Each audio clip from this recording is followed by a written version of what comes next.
Hello everybody, and welcome back to OMB Reviews. I am the critic who is a cynic. How is everyone doing this evening? Welcome back to the channel. Happy Saturday, happy weekend, though it has not felt like the weekend as baby Thor got sick last night. He's doing much better today, but it was the first time that we had ever had to really deal with him being sick. He was vomiting up everything that he had basically yesterday, last night, and luckily we were able to figure out it was probably some sour milk that we just hadn't realized was maybe a day off of the schedule of what we thought it might be. And so it was a very sad sight to see, but he was a champ. He didn't cry through it all. He was, in fact, happy as a clam and being very, very, very cheerful throughout the entire process, as both my wife and I are just like, oh my gosh, what is wrong? But we got some Pedialyte in him. We've been able to get some meals into him, and he's doing much better now. So baby Thor doing much better. We basically got him back on a regular schedule as of this evening. So we're obviously a little worried because, what if it happens again? It doesn't seem like it's going to happen again. We took a lot of precautions. I don't think we fed him from the bottle once today just to make sure that none of the milk that we had was potentially spoiled because, again, that's what we think may have happened. But anyway, baby Thor is fine, and, of course, everyone else is fine as well. But thank you all for being here. And as I said, it's made it not really feel like the weekend all that much. And so here I am. I did a long video earlier today going through my Blu-ray collection update. Tons of stuff sent to me by MVD Visual Arrow Video. So shout out to them. Check out that video if you want to see all the movies that have been sent. And then we've been watching some movies. Frey and I. We've been watching some films together, which has been very nice. It's been very, very nice. And I was trying to put up my list of movies together before the show. And I'm thinking there's like one or two films that my wife and I have watched that I've forgotten about. We'll talk about tonight several films that I've watched. Several of them have been from the list that was created by some of the members on the channel, the YouTube members. So I'm excited to go through some of those films and give my initial thoughts. There were other films that were not on the list, but I think probably could have been on the list, or at the very least have been on my own personal list of movies that I've been wanting to see for a very long time. And so again, thank you all for being here for episode 231 of the Welcome to Asgard podcast, because yes, indeed, this is a podcast. So again, shout out to Toph Morris, who is a $5 backer over on Anchor.fm. So thank you very much, Toph Morris, for supporting this as a podcast. And if you do listen to this as a podcast, make sure you leave a review over on iTunes, Google Play, Stitcher, Spotify, wherever you listen to your podcast. Anyway, what's going on, everybody? We got people here.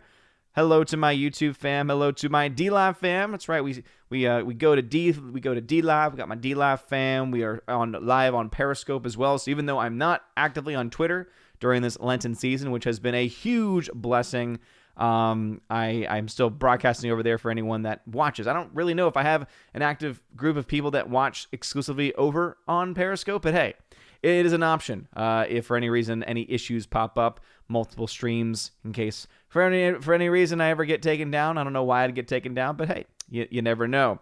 Phonemo in the chat. What's going on, Phonemo over on DLive? We also got Captain Dean Heiss, who says hello to the DLive fam. Hail to you, Captain Dean Heiss.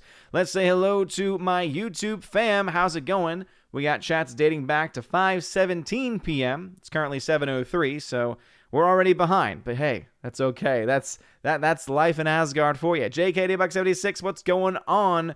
And asks the question, Long John Silvers or Captain D's? There are no Captain D's, or I've at least never been to a Captain D's before. I think I may have been to a Long John Silver's. It's been a long time since I have, so I guess by default I have to choose it. But if I'm going to get seafood, I'm not going to go to a fast food restaurant typically. There have been exceptions that I've made, especially when I was in college and it was Lent, and they had those, 2-for-1 special fish sandwiches on the dollar menu fish sandwiches at like the McDonald's or the Burger King, right? Those were, very interesting times. So that's like the one time I've made that kind of an exception. But typically, if I'm going to get seafood, I'm going to go to an actual seafood restaurant. We got Dadman Walking 55. What is going on, Dadman Walking 55? Glad to have you back in the chat.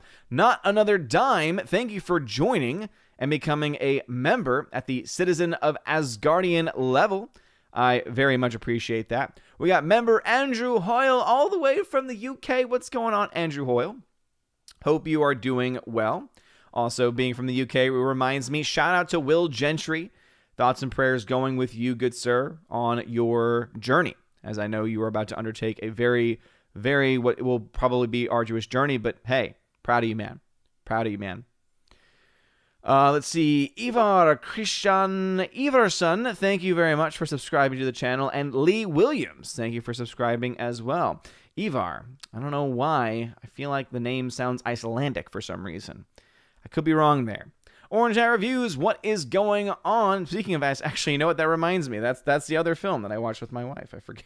It's like, that's right. I did watch that one. What was that one called? I think that's what it's called.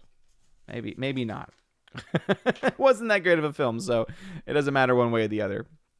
Anyway, Orange Eye Reviews of CRD says, and just saw Tom and Jerry, the remake on HBO Max, with some of the family. It's incredibly meh, not horrible, but not enough to say it's good. While it has humor, it lacks the wonder of Roger Rabbit.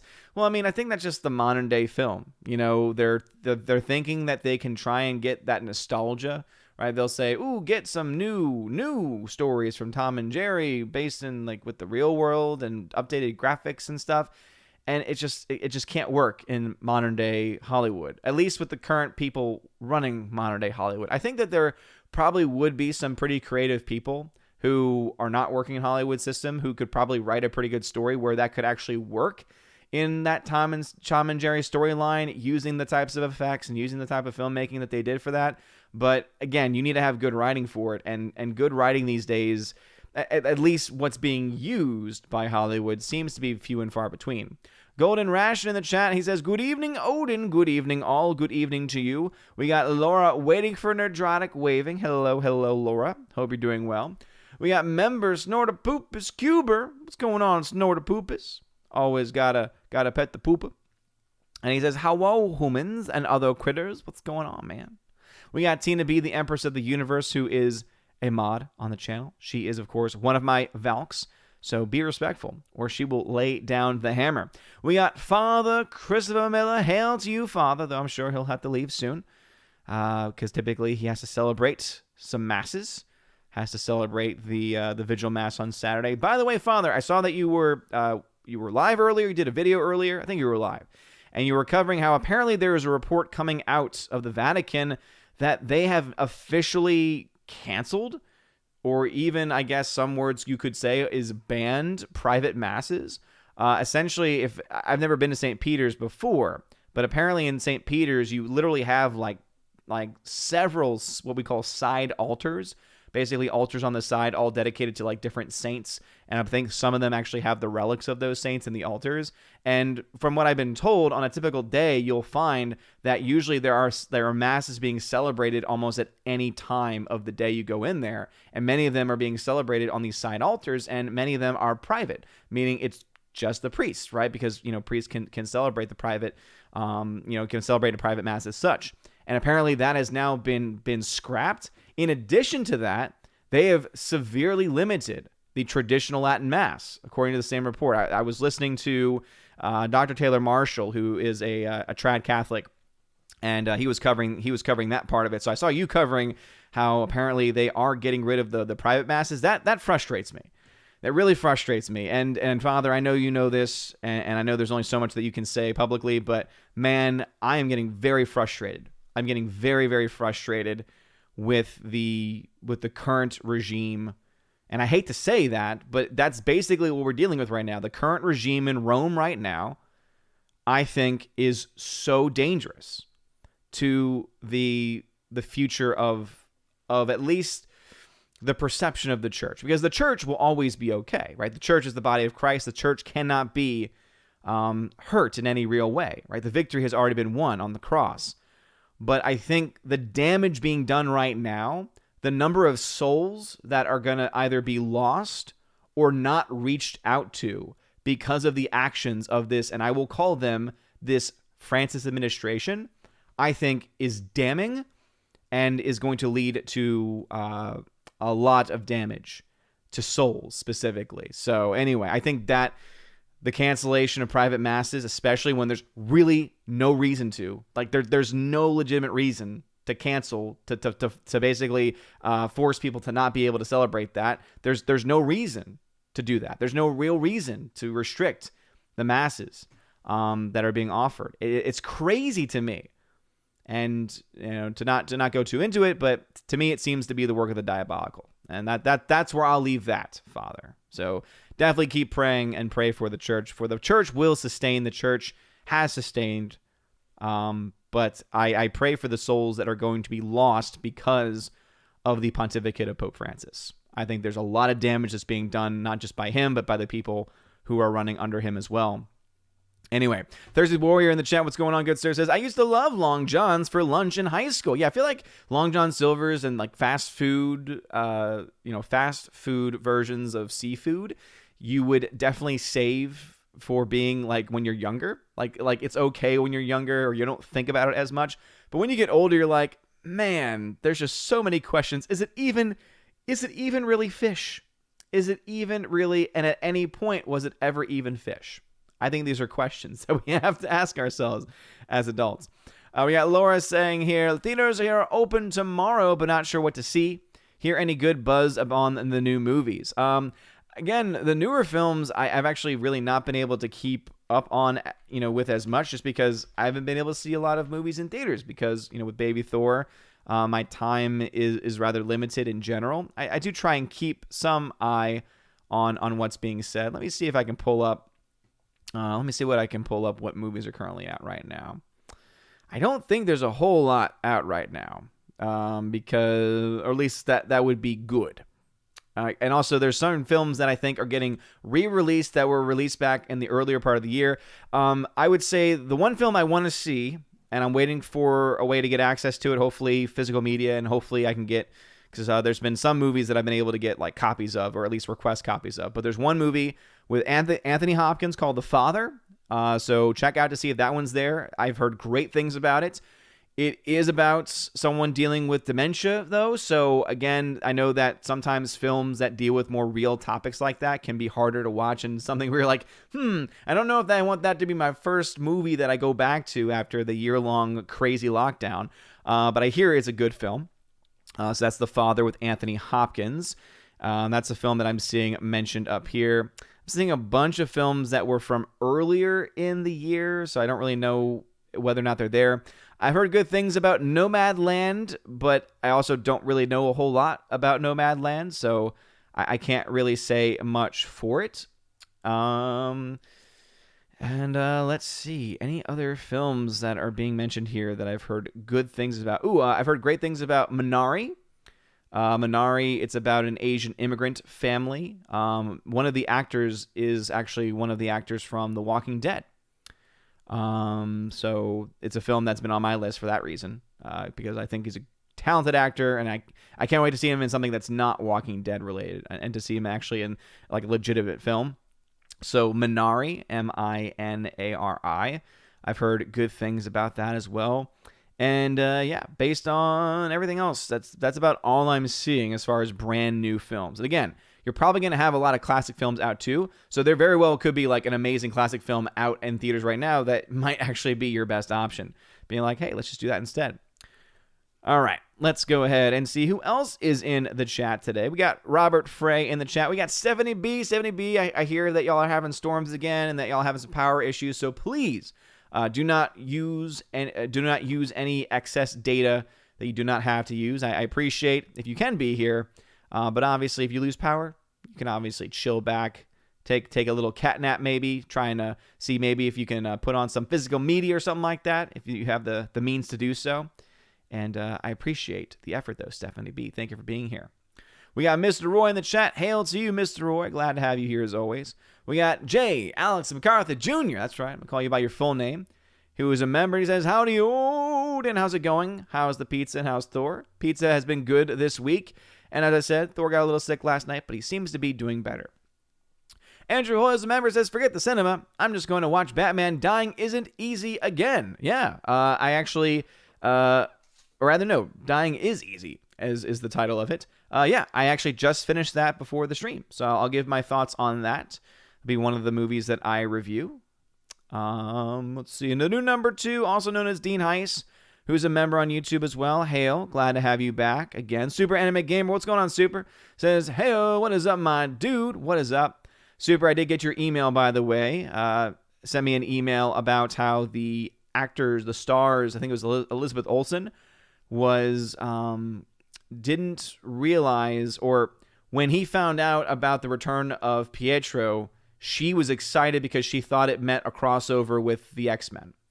So apparently she was also very hyped for something that turned out to be a complete and utter fail on Disney's part, and basically a complete subversion of expectations. So I wonder if there's any words from her after that, if she likes what they did or not.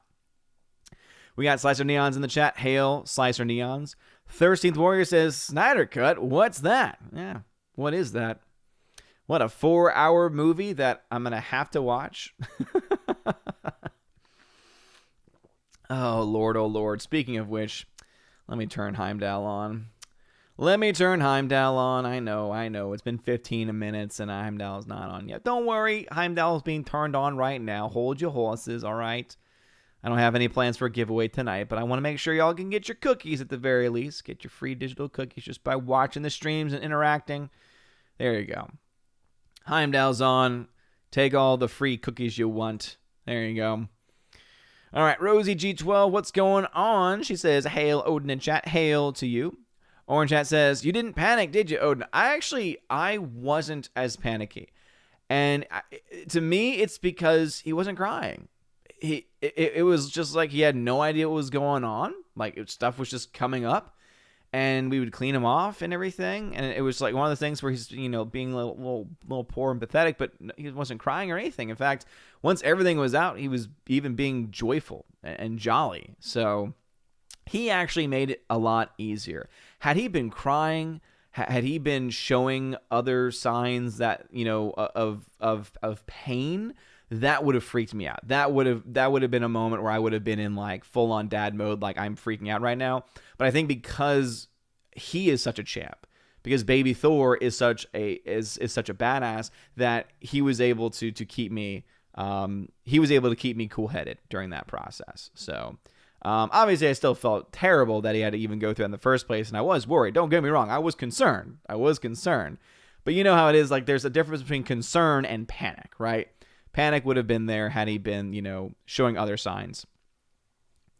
Father says, actually should have told Tina and Stephanie B kind of streamed some news from St. Peter's at a live stream about this afternoon. So I think I had already mentioned that before. But see, Father, before I even got to your comment, I already mentioned it, Father. I already did it. Keely Chow, what's going on? Hail to you. Glad to have you back. We got Chris. What's going on, Chris? Glad to have you here. Super Anime Gamer, what's going on? Says, I'm good, thanks. Was listening to EFAP break down WandaVision with Gary and Az.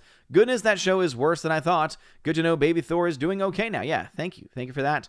And yeah, the more and more you think about WandaVision, you're like, man, they had so much potential. Remember, and the thing with Az, watch and go back to those Friday Night Tide episodes in the very beginning. Right, Az and I and a couple of the others, we were intrigued. Like we were like, okay, we like what we're seeing. When they had the Pietro, the giant Pietro twist, we're like, this is awesome, this is great. And then just like with season 8 of Game of Thrones, just like with what they've done with almost everything they've ever touched, usually with the last season or last episode of a season, they destroyed it. Right? They destroyed any and all goodwill that they could possibly have. It's sad. It really is. Your Muslim uncle, welcome back to the chat. Glad to have you here.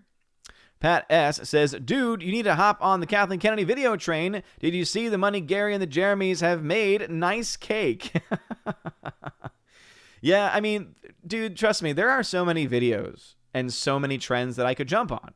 And I could get, my channel's never been crazy. My channel's never had crazy numbers, But I mean, I could probably get, if I covered the right topics, 1,000 views per video. And I used to do that, right? I used to do that a lot. I used to chase the numbers as much as I could. And then every now and then, if there's a big topic that I really care about, I'll cover it. I'll make a topic on it. But I think I'm getting to the point now, like my YouTube career, where it's just like I want to do videos that I actually want to record, because my time is a lot more limited now. So it's like, okay, with the time that I have, I want to cover the things that I actually want to cover, and kind of go more back to what I wanted my channel to be originally, which was talking about movies, right? Doing movie reviews. That's what I wanted to do initially, but everything started off because, of course, of being inspired by Jeremy with everything going on with The Last Jedi.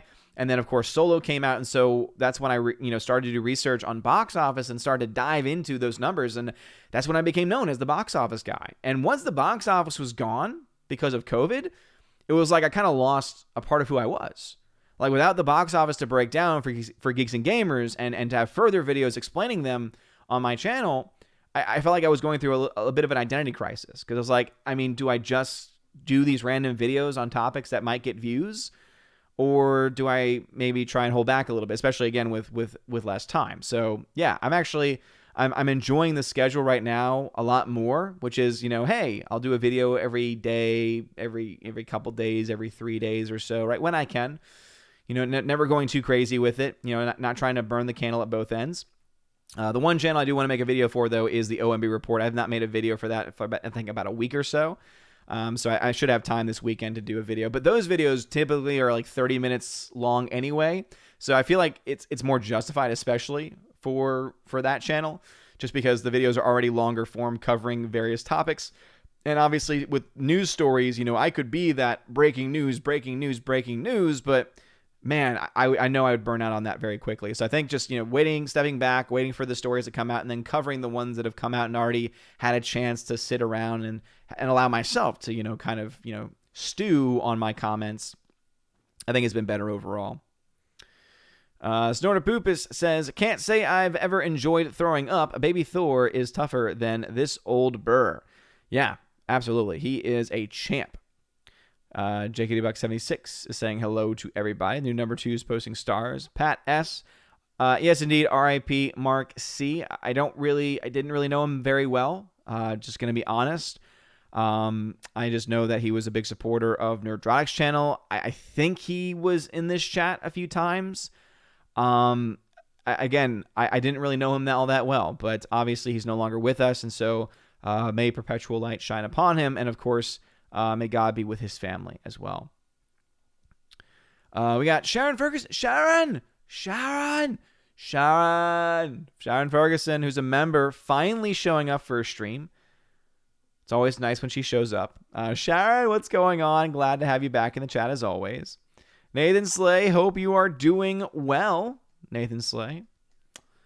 Alrighty. Chat has jumped on me like it always does. It is 7:04 in the chat. It is 7:22 in real life. We got 46 people watching. Please make sure to smash the like button and share the video with anyone that you think might have fun talking movies tonight. Let's head over to DLive and just Captain Dean Heiss and Phonema over there still. So again, thank you DLive fan for hanging out. Let's talk some movies. All right, before jumping back into the YouTube comments. So I've seen a lot of movies. Recently, and I'm not going to do any full reviews tonight. Sometimes what I would do, I've done this in the past where I would do like a review and then I'd have it for later on and then I'd be able to cut it up and everything. I think I'm just going to do some short stuff. So anyway, I have seen a couple of movies from the list. So there is a list that was made by my members and I've been able to see 3 movies, or rather 2.5, because one I'm only halfway through. The first I'll talk about is a little film called Arsenic and Old Lace, which I believe is from 1946, starring Cary Grant.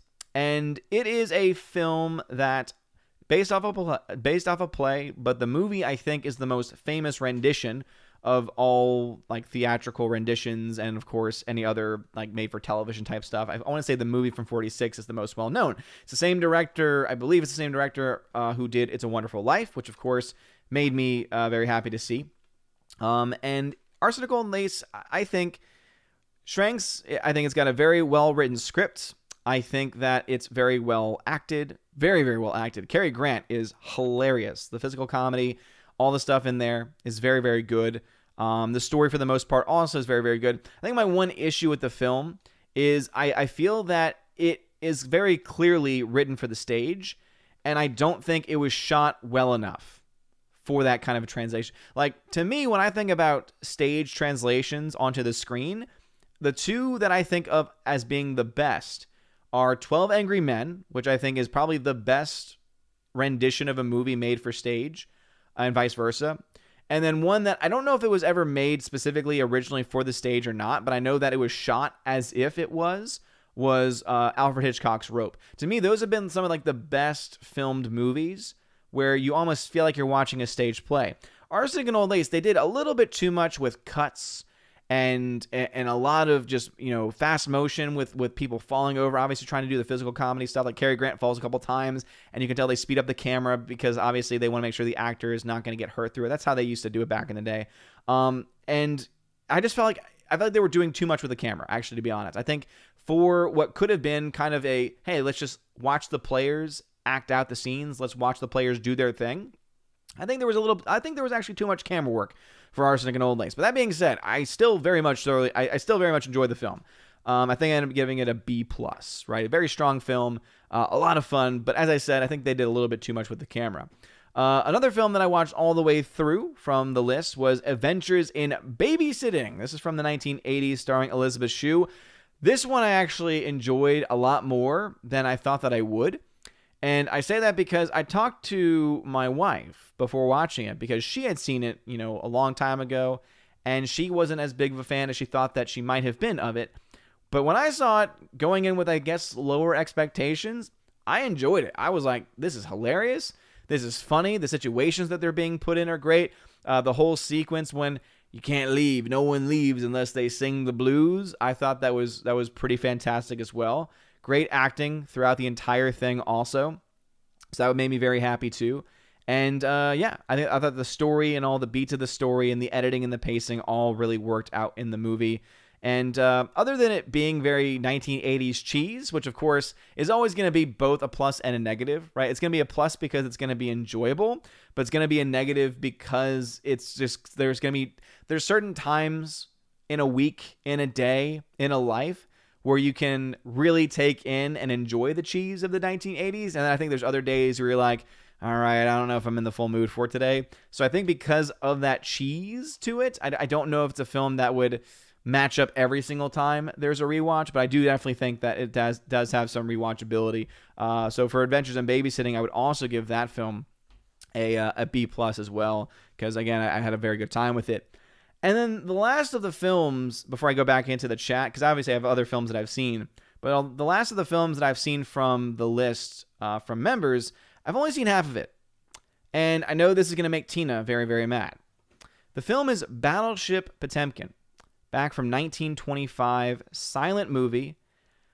And I know that it's known for being historical, for inspiring many other great films, right? For being a standard in filmmaking for that era. And I'm not taking anything away from it. But the fact that I've only gotten halfway through the movie, and it's only about an 80-minute movie, and I honestly don't even want to finish it, I think says something about the film itself. Now, let me just put it out there that silent films are the hardest sell for me. There's some silent movies that I love. My favorite silent film that I've ever actually seen is Sherlock Jr., Buster Keaton, Sherlock Jr., because the pure physical comedy is so, one, hilarious, but also, two, so innovative and brilliant, especially for its time period, that the whole time I was just captivated watching it. Right? It was just charming to watch. I couldn't look away. Watching Battleship Potemkin, there's not that same level of charm. And the bigger issue that I actually do have, there's objective flaws with Battleship Potemkin. And again, I understand it's 1925, very early stages of filmmaking. I get it, right? I understand that. But when you actually pay attention to the film sequences themselves, there's times when the film sequences don't make any sense. There's times when the timing of what's going on in the scene doesn't make any sense, right? They show a bit of a sequence at one point, and then it follows with another sequence. But then when you think about it logically, you're like, wait, that doesn't make any logical sense, like from both a visual and also a storytelling standpoint. So that, I think, bothered me, like, because not only is it a silent film from 1925, not only is it obviously very early on in the filmmaking, in the filmmaking world, so obviously it's going to have those limitations that film had at the time.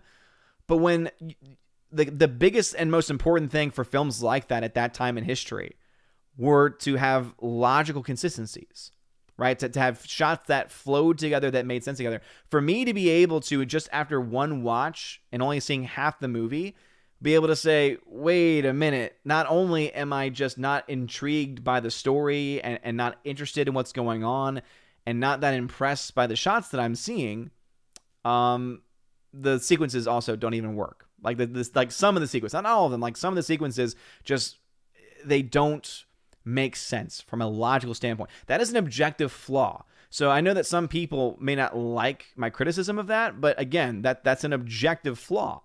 And again, if you forget, go back and watch, pay attention to the sequences and look and see how there are certain scenes where you see a scene playing out and then all of a sudden you see another scene and you're like, wait a minute, this is at a different time, but it was supposed to be as if it was after. And there are time jumps and time sequences that don't match up.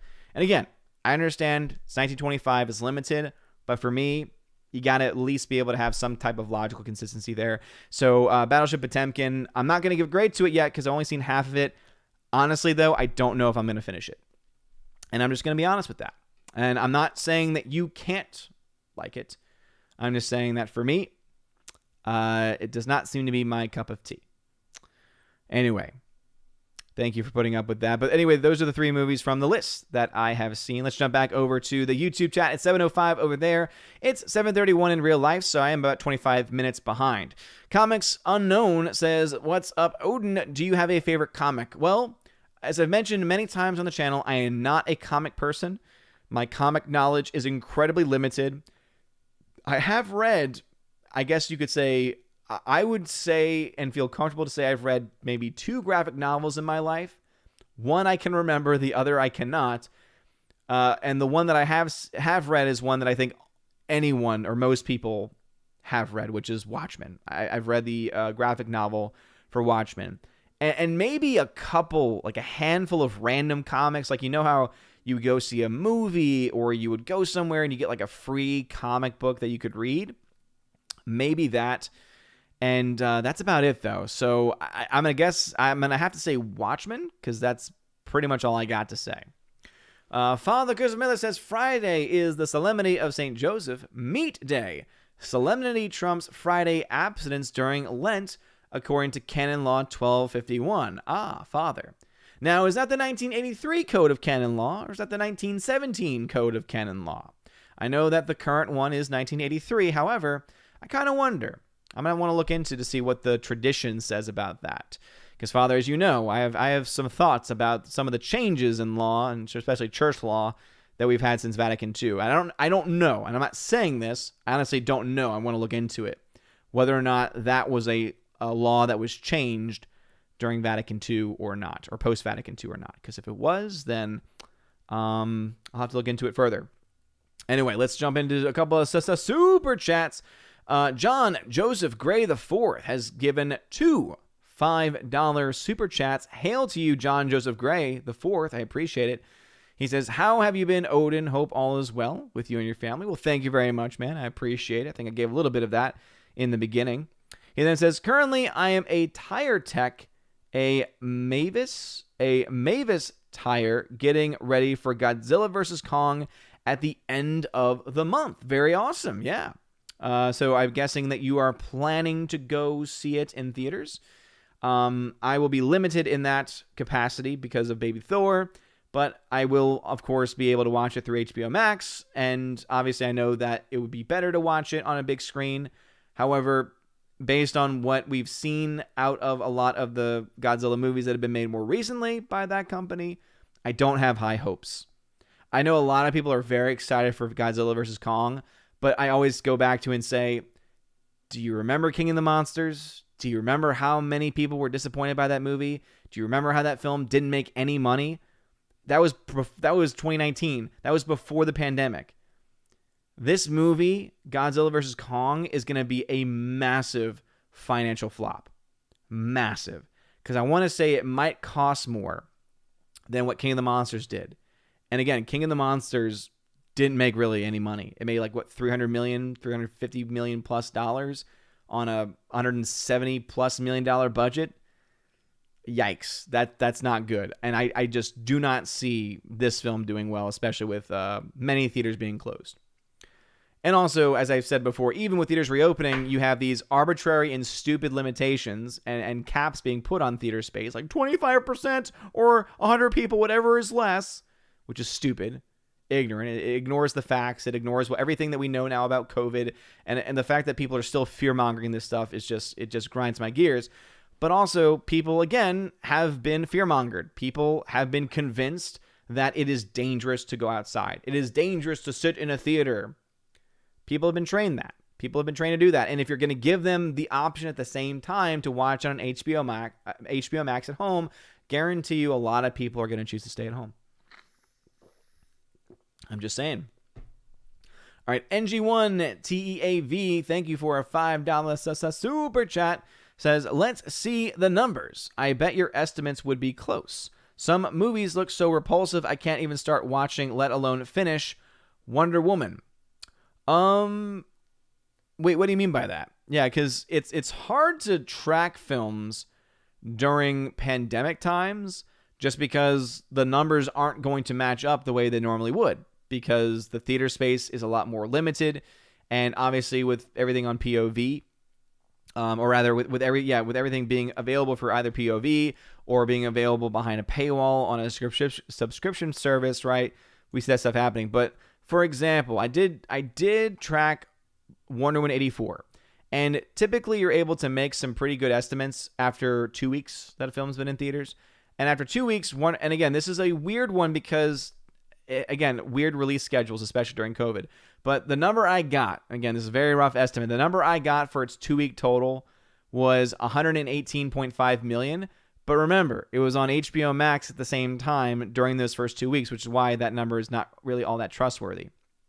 Anyway, so the minimum projection I had for the film was that it would get to $169 million, with the best case scenario being $237 million.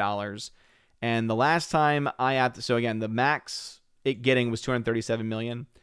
Last I updated those numbers, it was at 152. So it was right around that minimum number. And I don't know if it's gone up since then. I know that it just completely just stopped, though. Like, it was doing nothing in China. It was doing nothing anywhere else in the world. And once it finally was available in the States, once it was just available in theaters and not just on HBO Max too, it didn't make any extra money. So yeah, that's a negative $208 million, I think, last time I updated those numbers. So yeah. So I guess my numbers are correct a little bit. But I didn't really know what you meant by that. John Joseph Gray IV, thank you for another super chat. Says, besides Godzilla vs. Kong, also getting ready for the 2021 season at Great Adventure. Can't wait till Jersey Devil Coaster opens there. Ooh, yes. Yes. Theme parks are probably the only thing any of us have to look forward to, because at least theme parks can't let us down. Yes, they can make us annoyed by forcing us to wear masks and get our temperature taken and stuff. But then once you're on that coaster, right, the thing that drives me crazy are the pictures that I'm seeing of people being forced to wear their masks on the coaster. I'm like, that's just stupid. That's like the dumbest thing. And I will say, I would not be wanting to travel to a theme park if I had to wear a mask on a coaster, because that's just stupid. That's just stupid. It's one thing to it's stupid to make you wear a mask when you're watching a movie and not moving around in a theater. It's even more dumb to have it happen when you're on a roller coaster ride. Oh, it's going to stop the COVID because the COVID's from the people in front of you. It's really those little cheap little masks that have already proven not to be that effective. Again, just look at the CDC. Oh yeah, that's just going to stop it. Anyway, Michael Skewit, thank you for another super chat. Says Gary Oldman was filming his new series in my street the other day. Nice, dude. Gary Oldman is a badass. So that's awesome. Thursday the Warrior says, are you ever going to fix the Citizen of Asgardian designation? Doesn't that make us citizenians? Yes. I keep saying that I'm going to fix it, but my poor little brain can't keep up with it. So Rosie T12 says, so tired of retreads with movies. Yep. I hear that. All right. I'm going to try and skip random comments today that are not on topic or even close to. So any random takes, I'm probably going to skip. So if I skip your comment, it's because it was a bit too random based on just the initial thing of what I read. Keck44, what's going on? Rob D, welcome back to the chat. Alice McCarthy says, modern day Hollywood gave us Shadow in the Cloud. Can't forgive them for that garbage. What is Shadow in the Cloud? I have not heard of that. By the way, of course, if you're a member or you're a mod, then obviously I will read your comment because everyone's awesome. But they are the ones that because of their membership, they force me essentially to read what they have to say. Elizabeth Lyons says, hail chat, hail to you. Glad to have you here. All right, here's Father coming in. He's saying 46 side altars in St. Peter's. I'm pretty steamed. Celebrating in the Vatican is like going to a steakhouse and ordering the salad. Here's the other problem with that, Father. Celebrating in the Western Church is very different than what it is in the Eastern Church, right? In the Eastern Church, it actually makes sense because basically it's you can celebrate. Celebration just means that there's multiple priests present at the Mass, celebrating the Mass together. But in the Eastern Rite, I'm pretty sure that they have to be able to touch the altar. I think. When you go to a Western church, when you go to the Roman Catholic Church, when there's a concelebration, you have like hundreds of priests and they're like all far back and they're all putting their hand. And it's like, that is a problem for so many reasons. Because when you have 100 people saying, this is my body, I'm pretty sure that definitely causes a psychological, conflict to come up in the minds of some people, right? I don't think it's beneficial. It's a lot better to have 46 individual priests celebrating their own individual masses in all the different various languages that you could offer it in, and even invite people if there's, I don't know if there's pews there for like the small levels of pews for those side altars or not, but literally you could have it be where that could happen, right? It's so much better for you to have that than to have one mass with all these priests around. It's like, no. And again, I think it's the work of the diabolical is what I think. Father says, read Cardinal Burke's response. He's spot on. Okay, I have not read Cardinal Burke's response, but I do like Cardinal Burke. He's one of the few faithful cardinals that we have right now, which is, again, it's sad to say that there's only really a few faithful cardinals, at least outspoken faithful cardinals. So I'm going to write that down. That way I can remind myself to do it. Oh, man. Oh, man. All right. Let's see. Who else is in the chat? Rosie G12 then says, and Odin, they're stacking the deck with more of the same thinkers and new bishops and cardinals. Yep. Rosie, you know what? To be honest, I'm waiting for the day that they make Father James Martin a bishop. The day that happens, I know that Satan truly has infiltrated the human ranks of the church. The day that Father James Martin becomes a bishop, and let's just be honest here, there's a good chance, based on the people currently in charge, there's a good chance that could happen one day. And if that ever does happen, I think that would be something that would cause some people to break away. You already see a lot of people breaking away in different factions. But I think that would cause a major break. Because if there's anything that like a lot of these different groups of Catholics, all these Catholics, we all have like kind of different names for like these sects. Like we still very much attach ourselves, right, to the one Holy Catholic Apostolic Church. But you could definitely tell like there's some people who are like, well, I prefer this and I prefer that, right? That kind of action, I think, could really lead to some major division. Let's see. Father says, we've had worse popes, but oi, bad day when I'm checking how the pope's health is. Yeah, seriously, Father. Yep, that's a fact. And here's the thing, Father. I agree, right? we've had worse popes, but I guess it's how do you define worse popes, right? Yeah, we've had a pope dig up his predecessor and put his predecessor on trial. I think that's terrible. But when we talk about worse, to me, the worst pope is the one who leads the most souls away and the most souls to hell. The pope that leads, and again, it's hard to really know. It's hard to know how many people are being led astray by any pope from any point of history. But if the metric is how many souls have been led astray, seems like he's up there. Again, just based on what we've seen, on decisions he's made, on things he's said, and more so the people around him and what they've said and what they've done, and how he has not said anything in direct response. Father says, well, with that, I'm off to say Mass, say hello in about an hour. Father, please pray for us, pray for the Holy Father, and also, of course, pray that we can, because this is something that I struggle with. This is something that I struggle with tremendously, is this feeling, because again, there is such a thing as righteous anger, but my fear is how close am I falling into prideful anger? And I always want to try to avoid that as much as I can. And it's this kind of stuff that gets me very, very close. And so I pray for me, Father, please, as I will pray for you and for everyone else in the chat as well. NG1TAV, thank you very much for the super sticker with the keep it up, whatever fruit that guy is. I think he's a pear. He's the wrong color, but I think he's a pear. Thank you very much. I appreciate that, man. Thank you. Just another red shirt. Welcome back to the chat. Glad to have you here. Pat S says the new schism is coming. Oh, yes, it is. Pat S.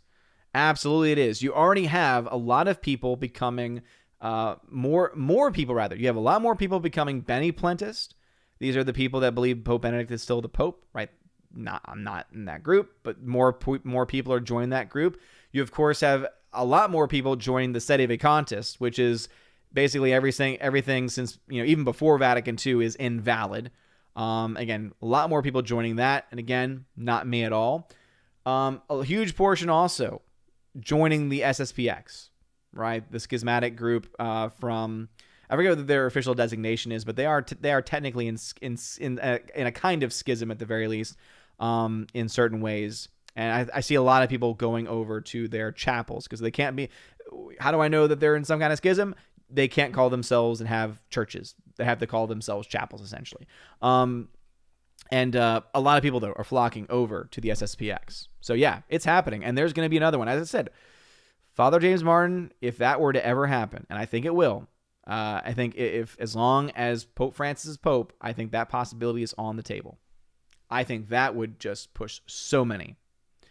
E231 Productions, what's going on? He says, greetings, my lord. Hope you're doing well. Having a rough week, but I'm always happy to visit the kingdom of Asgard and be with my Asgardian family. Much love, my lord. Much love to you, my court jester. I appreciate it very much.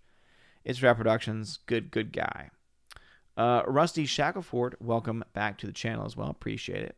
Snortapoopus says, I like good pub-style fish and chips. Nom nom nom. Yes. Some fried catfish. Some fried catfish. Sounds great. Thursday Warrior says, New York Post reporting Cuomo staffers are no longer reporting for work. They're ready for the governor to hang it up and go away. You know what's amazing to me? Governor Cuomo, remember back during the last administration, how he was being propped up as like the anti-Trump, how he was the hero, he should run for president and all this stuff. And guess what? We knew a lot of the stuff that we already know now, but it wasn't being covered. See, I don't want Cuomo to be taken down. I want every single reporter, every single news host, every single news personality who knew this stuff and either covered it up or didn't talk about it for political reasons. I want them to be fired. I want them to get the axe more so than him. Andrew Hoyle says, my wife and I were lucky enough to get to see Pope Benedict when we visited the Vatican, and we got the mass blessing from him. A day I'll always remember. Well, Andrew Hoyle, that's awesome, dude. Congratulations. Yeah. The papal blessing in general, right? For anyone to get the papal blessing like that is awesome. Elizabeth Lyons has the heart next to Anthony Hopkins. A lot of people, of course, love Anthony Hopkins.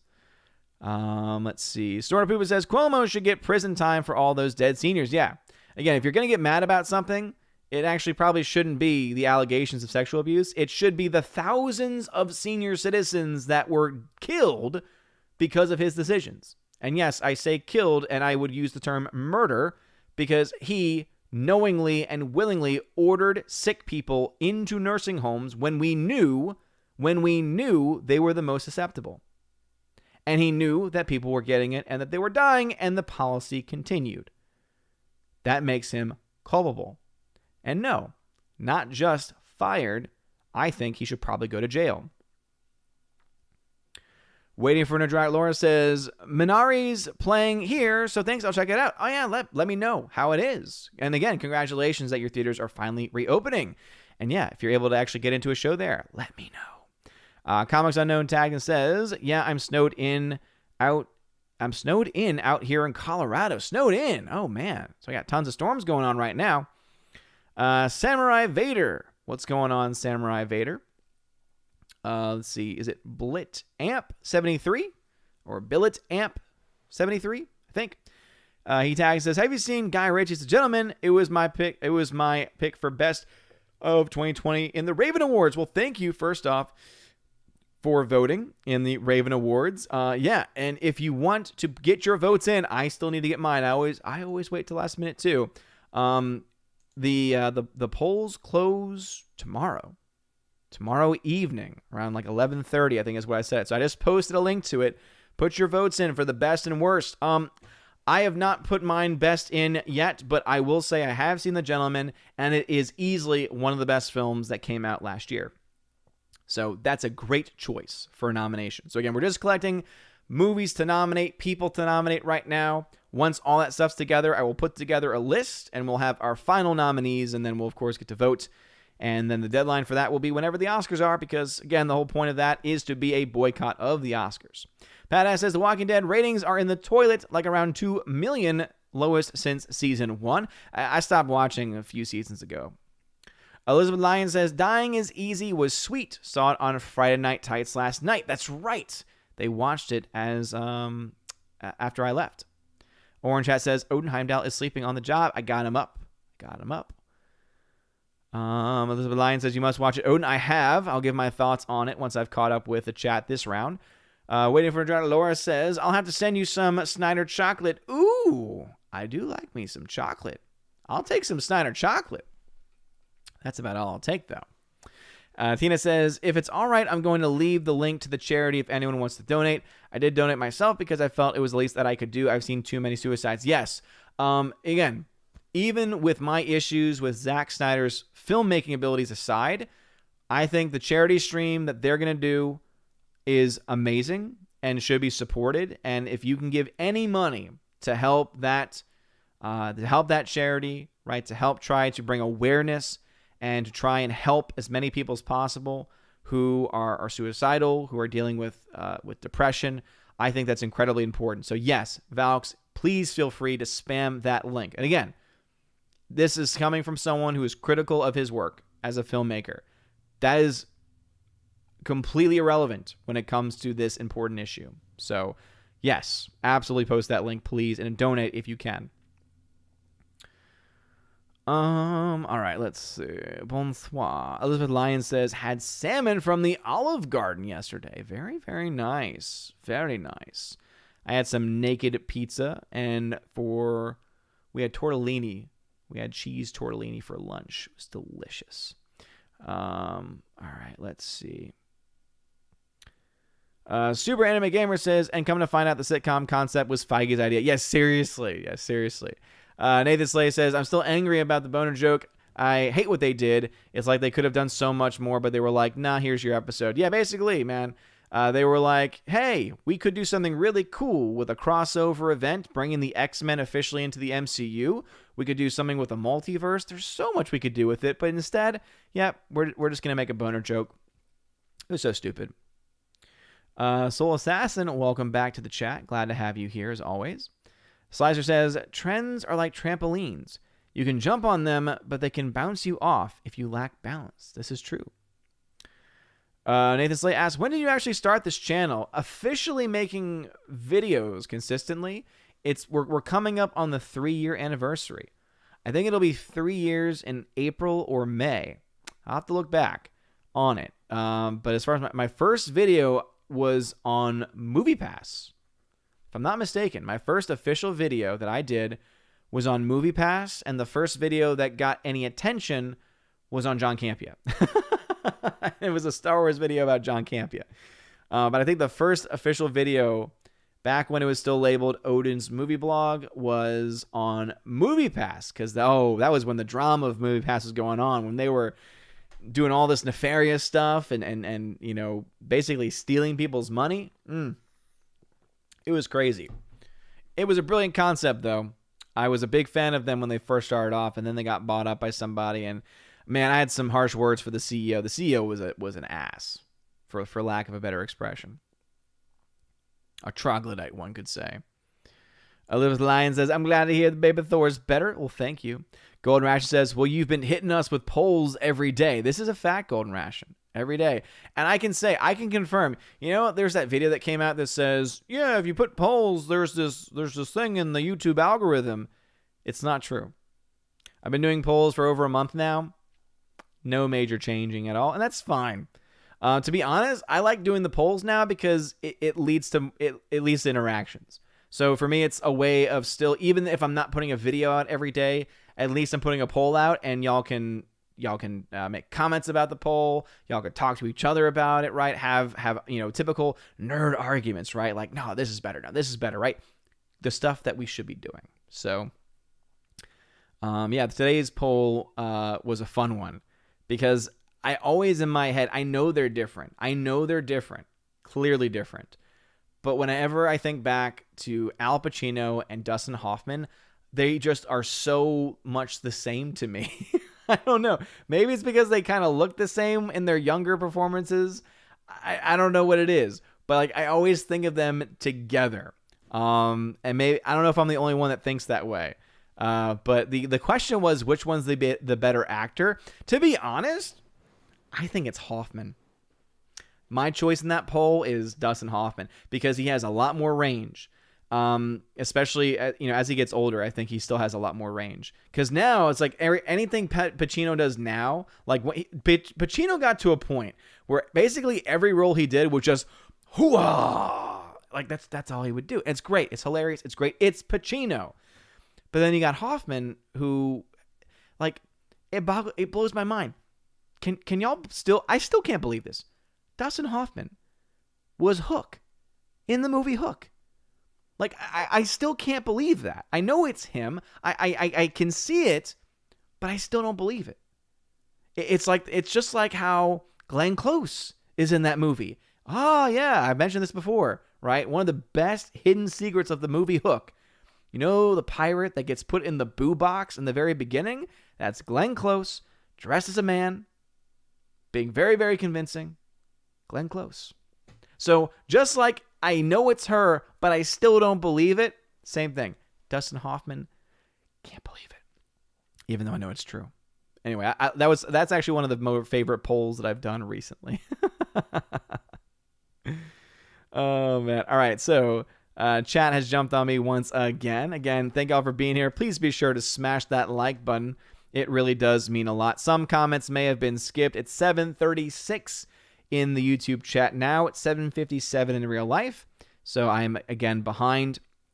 Let me jump over to DLive now. Phone Nemo says, who is James Martin? Father James Martin is a Jesuit priest, and he is leading many, many, many souls away by teaching things that are not true. He's teaching, he says the church's moral teaching is something that it is not. Captain High says, work of the diabolical. Did Kathleen Kennedy make her way over to the Vatican? You might as well. She might as well have. Maybe Ryan Johnson would be the better pick there, because let's just say our expectations are being subverted. Our expectations of what a pope should say are being subverted. Daniel Thorne says, did you do anything for National Good Samaritan Day? No, I did not, because there are too many international days, and I don't pay attention to any of them, really, to be perfectly honest. There's too many. Too many. All right. Back to the YouTube chat. Actually, before getting to YouTube chat, let's get back to some of the movies that I've been watching. All right, so other films that I've been able to watch recently, these were not officially on the list, but on my list, I finally was able to watch Big Trouble in Little China. Great film, a lot of fun. Biggest issue with it, too short. That's not something I say very often about movies, but Big Trouble in Little China is too short. It's only about 90 minutes long, and the reason why that's a problem is because there's things that happen plot-wise that are not fully fleshed out or explained. And I think an extra 20 to 30 minutes explaining some of those plot points out would make it an even better movie. It's still good. Even with like some of the story and some of the not the dialogue, but like even though some of the narrative feels like it's chopped off at the knees, it's still good. So imagine if there was a longer version with the full explanations and the full, context given to the movie in certain scenes, could be even better. But anyway, Big Trouble in Little China, fantastic movie. I'm going to give that film an A-. It's a film that I actually really do want to watch again. Also, since it was mentioned earlier, I'll go ahead and skip a couple that I have here listed. But I did watch the fan film Batman Dying is Easy. So Batman Dying is Easy. It's a free fan film that you can find right now on YouTube. I would recommend it. It's good for a fan film. But that's about all I can say. There are some people who I think are giving it more praise than what it's worth. Like saying, oh, it's better than anything that Hollywood's doing nowadays.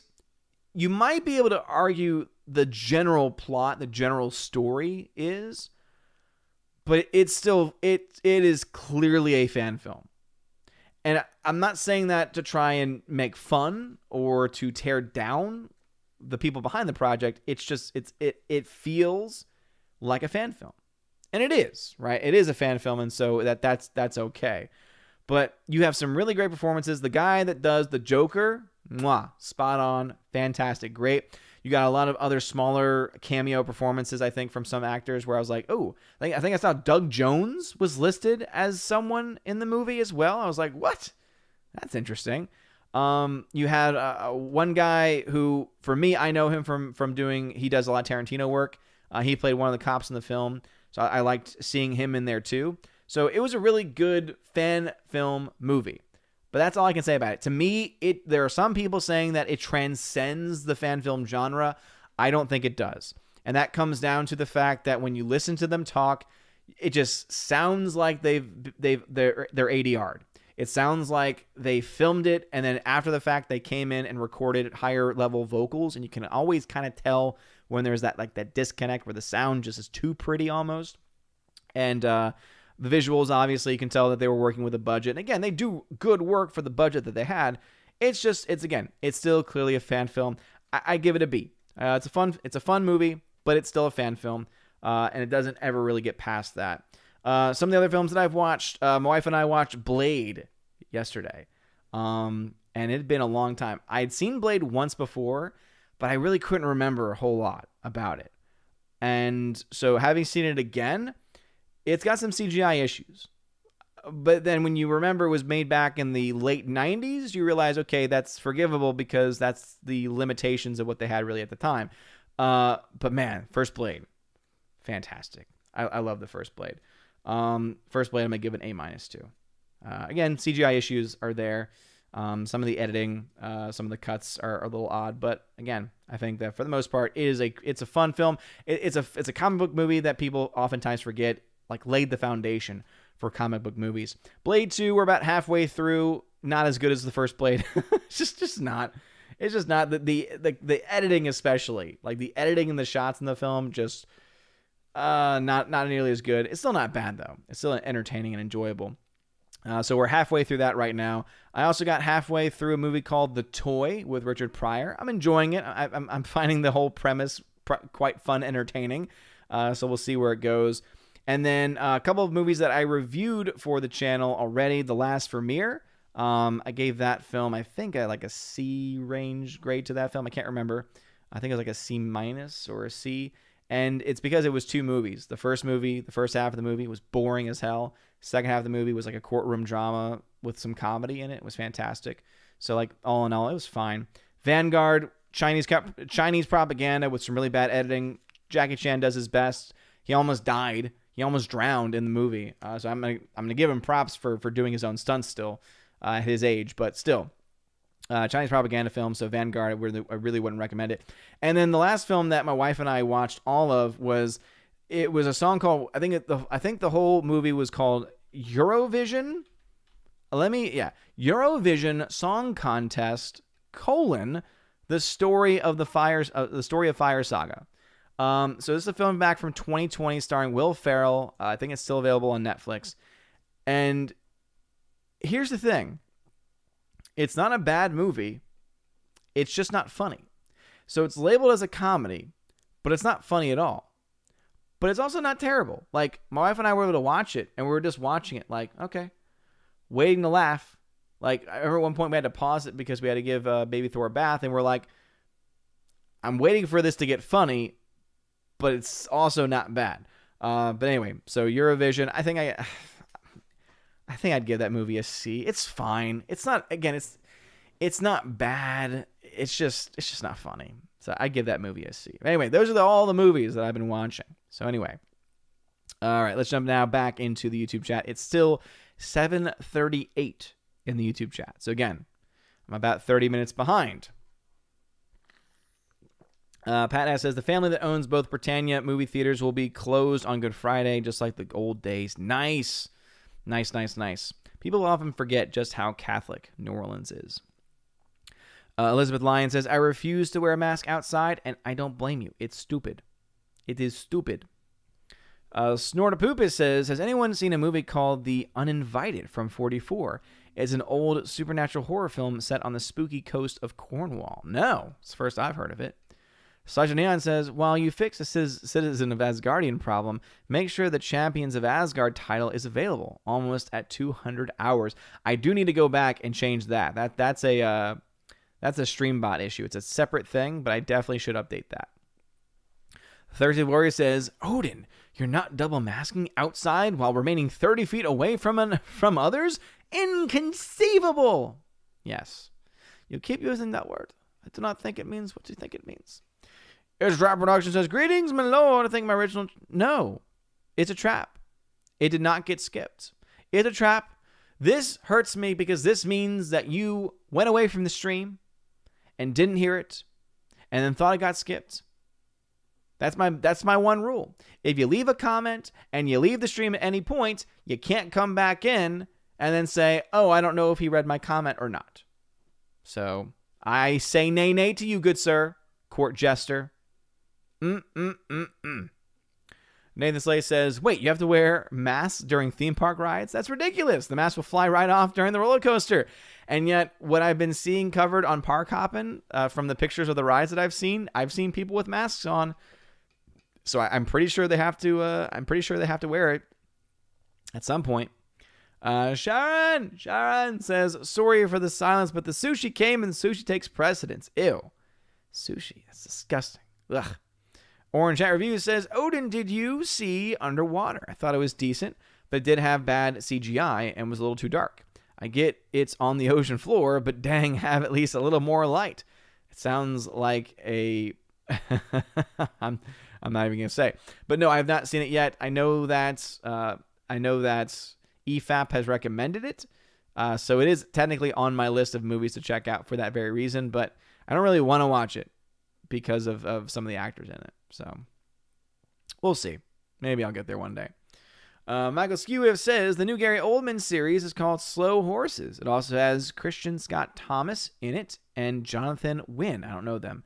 They reskinned a few shops and set up a fake Chinese restaurant. Interesting. I do like Gary Oldman, though. Rosie G12 says, Odin, I'm seriously worried about a schism in the church. I am too. Because you already have a group of what I would call trads, traditional Catholics, who even saying it out loud, though, I don't believe it. Like, I think that they could get pushed to that point, pushed to that edge, but I think at that point it wouldn't be a group breaking away from the church. I think it would be members of the church hierarchy breaking away from the church. To be honest, it would be a very interesting time, though, to say the least.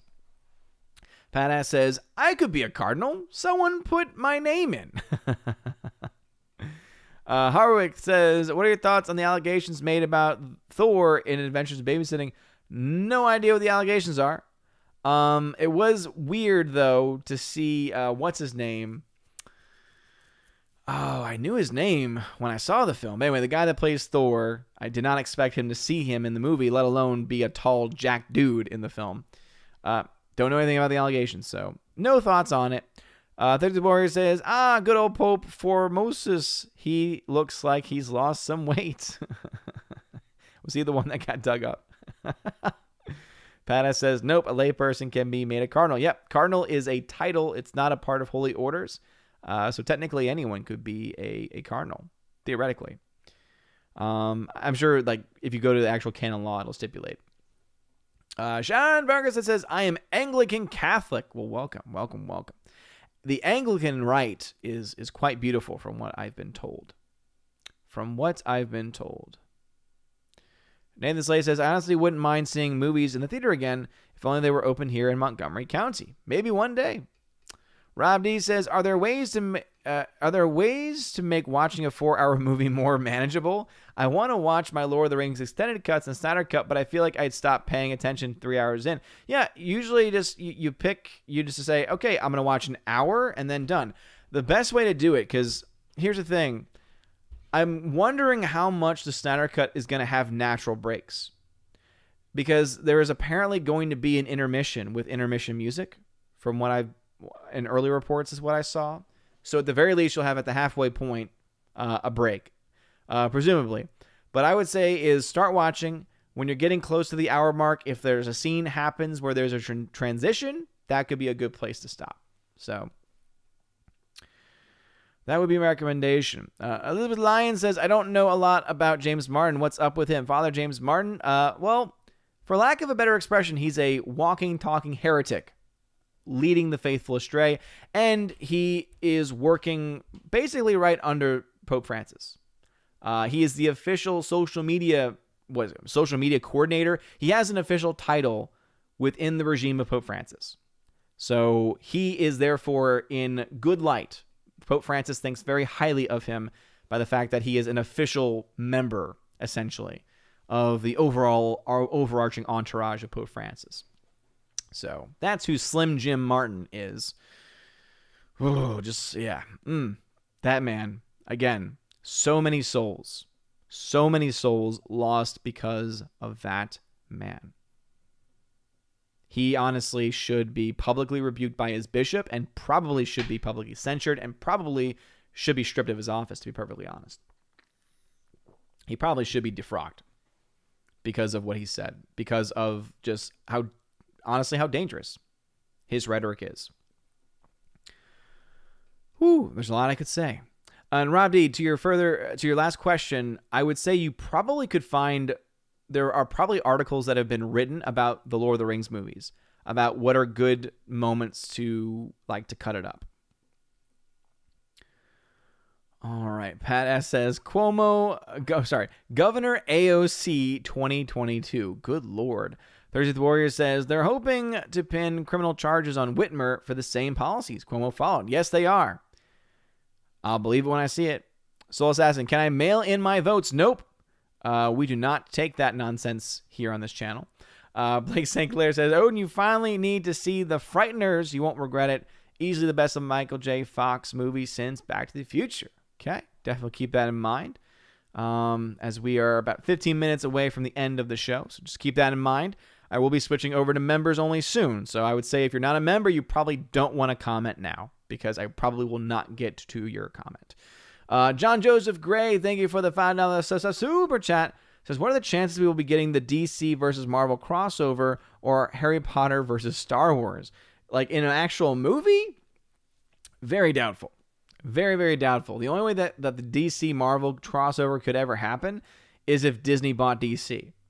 And I honestly think that Disney will have had a massive antitrust violation lawsuit brought against them before that were to happen. Or because of that happening, potentially. So, we'll see. Let's see. Andrew Hoyle says, if you like chocolate, then you'll love the nice box of goodies I've sent. Ooh, Andrew Hoyle, you've sent a box of goodies? I do love chocolate. Thank you. I appreciate that, man. Chocolate's just like my jam, dude. Snortapoopa says the sarcasm is strong with this chat. Oh, always. Pat Ass says you must pick this channel or pizza. You know pizza's always going to win that fight, man. Super says absolutely my respect for Zack Snyder has shot up like Uche was in the NFL, but the rest of us with respect are geeks with hot takes, and for Snyder to want to do this is so cool. Exactly, right? He's doing it for charity, and so I will commend him for that very reason. Doesn't make him a good filmmaker, but I can still respect him for that. Soul Assassin says, I'm still waiting for them pizza reviews. There's too many things to do already. Pat says, OPB, Odin's Pizza Blog. I know. Hardwick says, who do you think played Thor better, Chris Hemsworth or Vincent D'Onofrio? That was the name I was looking for. Vincent D'Onofrio was in Adventures in Babysitting. Chris Hemsworth. I do like Chris Hemsworth in the role. Andrew Hoyle says, Pacino was great in Hunters. Never seen Hunters before. Rosie G says, I voted for Hoffman, which killed me because I love Pacino, but Hoffman's just better. His range is amazing. Yeah, I agree. Pat says, he was in Ishtar too, so I'll take Al. Hooah, you'll take Al Pacino. All right. Chat has jumped on me again, and so I think we'll probably go to members only. And of course, any super chats, things like that. D-Live fam as well. Let's see what's going on, D-Live. Daniel Thorne says, Cuties won a Cesar Award for Best Female Newcomer. How did that happen? It's actually very easy. They're all disgusting people. It's a giant cabal of disgusting people in Hollywood. So that's how. And do not be mistaken. Cuties could potentially get Oscar buzz. Could potentially get Oscar nominations. Do not be surprised. I think, more so than years past, because it gets worse every single year. When those Oscar nominations come out this week, man, oh man, I honestly think it's going to be some of the worst stuff we've seen. Like, there'll be some good movies that might get some attention, but films like The Gentleman won't be getting a whole lot of attention like they should. I think Mank probably will. Mank, again, is that typical film. It's a good movie, but it's what Oscar bait type people typically would vote for anyway. It's not going to win Best Picture because that has really been taken over by the woke members of Hollywood who have such a stronger, have such stronger control. Because I also question and wonder if Mank even fits into their new criteria. I know that new criteria for Best Picture, I don't think it's gone into effect yet. But remember how in the next couple of years, the Best Picture nominees are going to be worthless because they're going to put so many restrictions on how it has to basically fit so many different diversity points in order to be nominated, which is the dumbest thing ever. Because basically what you're saying is, we're not judging the movie based off of the movie, based off of the writing, based off of the objective, qualities of the movie, but instead we're going to be judging movies as long as they fit our quota. As long as we fit the quota. That's disgusting. It's disgusting. John Joseph Gray, thank you for another super chat, says, how cool would it be if we got an NBC sequel? What does NBC stand for? The channel? Were we talking about something else? I forget. All right. And that is coming up. All right, cool. Thank you, D-Live fam. Y'all have been great. All right, let's go ahead and end the stream with some members-only comments. Members only. Again, apologies if I don't get to your comment if you're not a member. But it's the only way to save my voice, especially towards the end of these streams. My voice is already tired getting into today as well. All right. Let's see. All right, your Muslim uncle says, I heard on Friday Night Tights you saw Big Trouble, but I didn't see a review. Did you notice all the stuff Mortal Kombat borrowed from it? Your Muslim uncle, were you not? Maybe I hadn't gotten to that. I thought I had already gotten to that review. Maybe I did. I gave a review tonight. So as far as Mortal Kombat stuff, again, I don't think so.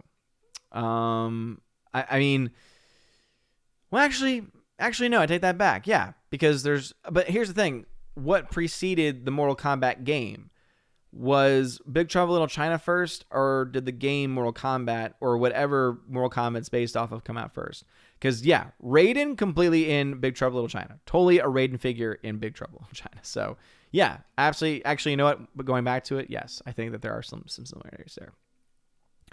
Snorpoopa says, Pacino in his later movies started chewing too much scenery for me. Yeah, pretty much. Elizabeth Lyon says, Big Trouble in Little China is a classic. I agree. It's a classic, and I want more. Andrew Hoyle says, Big Trouble in Little China. Release the Odin cut. Yeah, seriously. More explanation. More exposition. When that's the biggest critique you have for a film, you know you're doing something right. Aiden Vickery says, Marvin Hagler, R.I.P., a truly great boxer. I don't really know who that is, but of course, rest in peace. And Future, what's going on, says, the guy who played the Joker was the director. Yeah, I saw that when the credits were rolling. Eric K says, Michael Madison was in the film and the Joker was actually the director. Okay, so we got back-to-back comments about that. All right. Andrew Hoyle says, Michael Madsen looked so out of it, he probably didn't even realize he was filming. Okay, Michael Madsen, he's the one that's been in some Tarantino stuff before.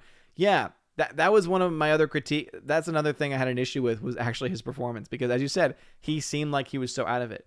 Like, it looks like they contacted him and said, hey, are you working? Do you want to make a little cash to be in a Batman movie? And he's like, oh, yeah, sure. And, yeah. He's definitely one of the reasons why it felt very much like a fan film. Rosie G12 says, Odin for me, I like dying is easy and thought just imagine what the makers could do if they had Hollywood money.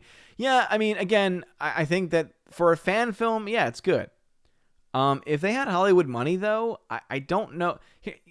We like to say that, but just the Hollywood money itself isn't enough. You need Hollywood caliber writers. You need Hollywood not necessarily writers, but you need Hollywood caliber tech people, right?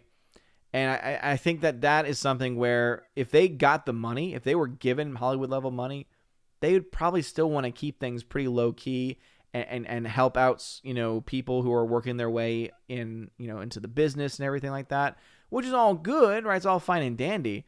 But I think it would still suffer from the same from some of the same issues, to be honest. And Future says that opening scene in the club was iconic. I'm forgetting what movie we're talking about now. Sorry about that. Members only.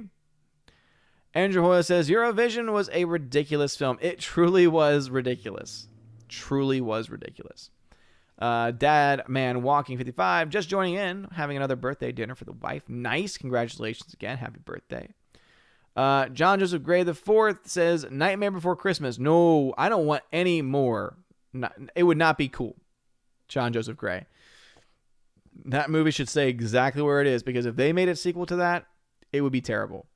There's no way they would be able to match the same magic, the same tone of the original. So no, that would not be cool. I do not agree with that. I do not think that would be cool. But thank you for clarifying. Appreciate it.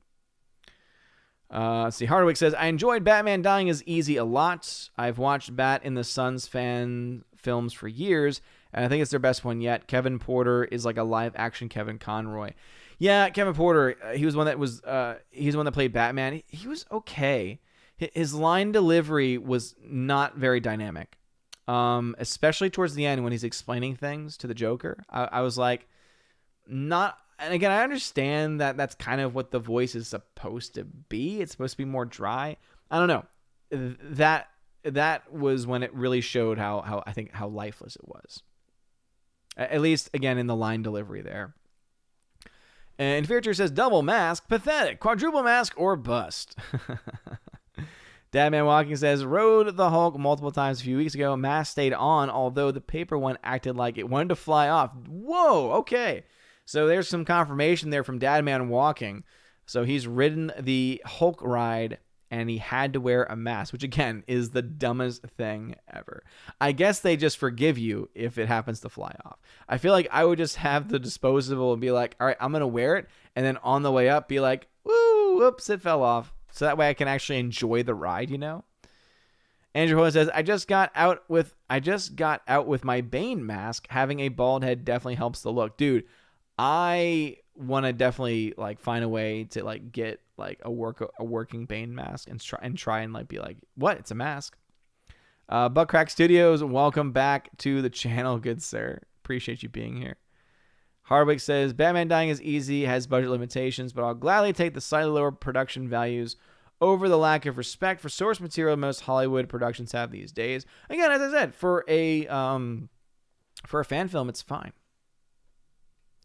Buttcrack Studios says, am I a radical now? Yes, you are. Sharon Ferguson says, yeesh, it's hard to keep up with everyone. Yes. If you mean like YouTube and creators, yes, it is. Snortapoopus says, Cardinal Snortapoopus, Cuber. Doesn't sound right at all, but it could happen. Sharon Ferguson says the ACC broke away from the Episcopal Church in the 1970s because of the schism there. Best way to describe Anglican Catholic Mass is it's old Catholic pre-Vatican II. Yes, so my guess is that it's very similar to the Mass that I go to. I go to, the Mass that I go to technically is the 1962 Missal. But the missal I use is it's pre-55. It's a 1945 missal, the Father Lassance hand missal, and it's a beautiful, beautiful mass. So if that's what the Anglican Mass is like, so meaning like it's in Latin, ad orientem worship. Ooh, I'll be there in a second. Rosie G12 says Odin Blaze Supich is a nightmare too. Yes, he is a part of the modernist movement in the church. Eric K says Snyder Cut will have an intermission. I hope they play the girl from Impanema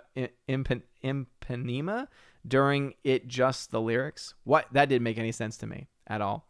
But yes, there will be an intermission. There's Warrior says, do you have an opinion on Bishop Barron? Bishop Barron, to me, he seems, if I had to compare him to a character in a movie or in a comic series, I would say Two-Face. He's got some good stuff. He's got some bad stuff. I believe it was Word on Fire, which is kind of his baby. They recently had some pretty terrible things to say about traditional Catholics. So, yeah. Not so good there. Harwick says, by allegations, I was referring to the fact that the boy kept teasing his sister by telling Thor, oh, it's a homo. D'Onofrio picked up by the collar and said, you've been spreading rumors about me, kid. Okay. Yeah, you see, I need context like that, because the way that you worded it, and of course with the modern day Hollywood structure, you got to be careful with how you word it, man, because I could totally be like, wait a minute, allegations? I hope there weren't allegations made against D'Onofrio. That would be terrible. But anyway, I do understand that reference. Father says, speaking of sarcasm, I'm back. Well, Father, welcome back. You're just in time for the end of the stream. All right, let's finish off with some last-minute members' comments. So members, please slow down. Please slow down. Because we do need to wrap things up here. Oh my goodness, why are there now so many more comments now? This is crazy. Oh my goodness. Oh my goodness. There are so many members' comments now. Okay. All right, let's try and get through them at the very least. But members, please slow down. Harvick says, about a year ago, I recommended Adventures of Babysitting to you, but warned that character repeatedly slanders Thor, to which you replied something to the effect of, oh no, how dare he. You literally said about a year ago. Have you not been paying attention to these streams at all? I can barely keep up with what's going on in a single stream. Gosh. Thursday the Warrior says, I'm walking here. Great line. Great line. Great improv. Father says, don't know if it was mentioned, but South Park was pretty good this week. Yes! They did the vaccination special. It was okay. They've lost a bit of their edge. It was fine. They used to be more edgy, and I think they've lost it a bit. J.K. Buck says, which is better, the adventures of Buckaroo Banzai across the 8th dimension, or the adventures of Milo and Otis? I have not seen that first one. I have seen Milo and Otis, and all I can remember from Milo and Otis is, oh yeah, he's up there in the hayloft. Up there in the hayloft is all I can remember from that movie. And it's fantastic. It's great. All right. Elizabeth Lyon says, I really look forward to your streams. Odin, peace to you and your family. Thank you, Elizabeth Lyons. I appreciate it. Jakety Buck, we really shook the pillars of heaven, didn't we, Wang? Your Muslim uncle, I had to jump off and jump back. I'm sorry to hear about some fitna in Holy Church. These are the times that try men's souls. That is a fact. Facts. Thirsty Warrior says, Michael Madsen dancing to Stuck in the Middle with You and slicing a cop's ear off in Reservoir Dogs is enough for film immortality in my book. Yes. Great scene. Badass Cats 2, Electric Boogaloo. No, let's not. Hardwick says, stunt woman Amy Johnston, who played Harley Quinn in Dying is Easy, also played the Deadpool and Domino versus Joker and Harley Quinn, is great guest on Corridor Cruise Stuntmen React videos. I thought that she looked familiar. Amy Johnston.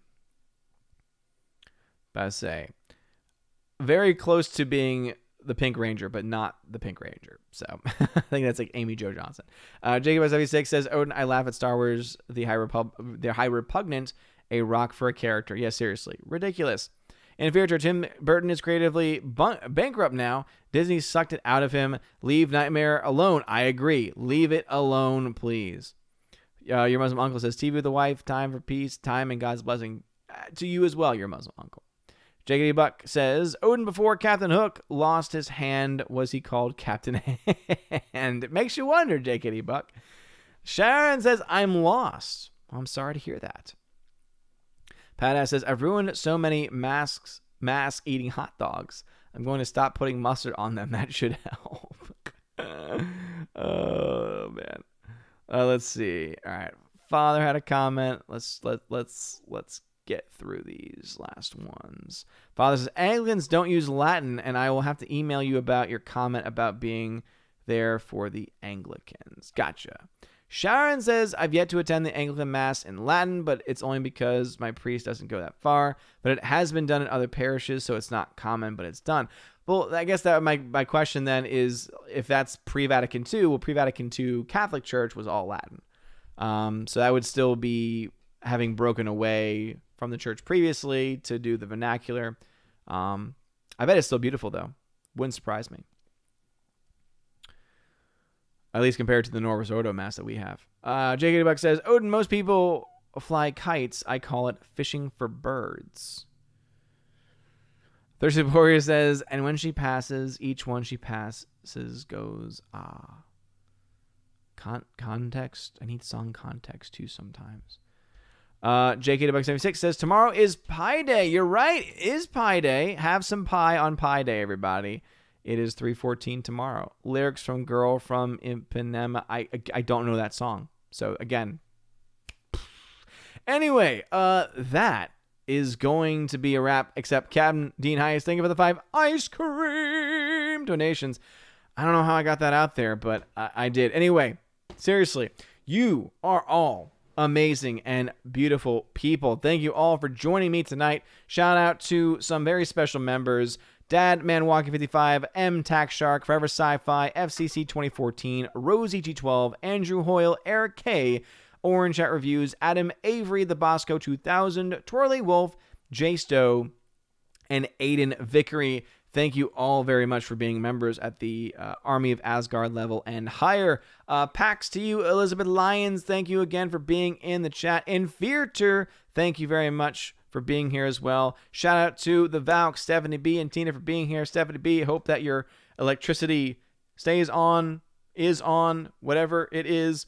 I hope that the storms pass by with very little damage to you, as much as you possibly can. Anyway, you guys, amazing, beautiful people, had a lot of fun tonight, talked about a lot of movies. So again, if you want to hear my thoughts on a lot of different films, go back, watch the stream as I talk about them later on in the show. D-Laugh fam, y'all stick around. I think I might be able to do a chest opening there tonight, and we'll take care of y'all. Anyway, you guys are all amazing and beautiful people. Hope you all have a wonderful evening. Remember, vote in the Wednesday Raven Awards. Again, Nominations will be closing tomorrow evening, so put your best and worst. You don't have to vote in every category, so just vote in the categories that you can vote in. It would be very much appreciated. And I have to do that myself as well. And also, I'll go ahead and put it over on DLive as well if y'all have not voted in the Wednesday Raven Awards as well. Anyway, you're all amazing people. All have a wonderful day, everybody. And as always, God bless. And now for a huge shout out to all of my March Patreon members: Andrew Hoyle, Animation Commentator, Brian P., Divex, Enrique Evangelista, Father Christopher Miller, hail to you, Father, Father Damian Cook, Garrett Searles, The Honky Chonky Funky Monkey, Inflamed Wood, Trap Productions, Jason Clark, Jacob Juice, Jay, Jeffrey Toon, Jonathan Carney, Laura the Modern Major General Story, Mike Jackson, Mad Mitch Dunaway, Mr. Peabody and his evil twin with the beautiful hair, on to June, Orange Hat Reviews, Out of Step with Reality, Priscilla Hall, Riff Magos, Rosetta Allen, Steve Glasker, Teresa Martin, Theodore Benden, Tina Bojan, and of course the Empress of the Universe, Tina B. Thank you all very much for being my Patreon members. And now a shout out to all of my Subscribe Star members: Stan 4, John B., Perpetual Punster, Mr. Roy, Glinzer, J. Alex McCarthy Jr., Dean Heiss / the new number 2, J-Rod the Beer Guru, Nebanon G. Adams, and ZK Man. And Dion, thank you all so very much for being my Subscribe Star members, and to everyone who has been supportive of the channel. Of course, a shout out to my YouTube members, and you all know that you get your special perks every single time that we do a live stream, so thank you again for your support. If you want to have your name shouted out at the end of every single live stream and at the end of every single video, please check out the links in the description below to become a Patreon or Subscribe Star member today. You're going to also get access to things at the upper tiers, like a bi-weekly podcast that I do with my friend John the Flick Pick Flickinger. We also, of course, have a Chosen of Valhalla live stream once a month where me and my Chosen come together on this channel to talk about whatever it is that they want to talk about. So anyway, if all that stuff sounds interesting to you, please check out the links below. You guys are amazing, beautiful people. Hope you all have a wonderful day. And as always, God bless.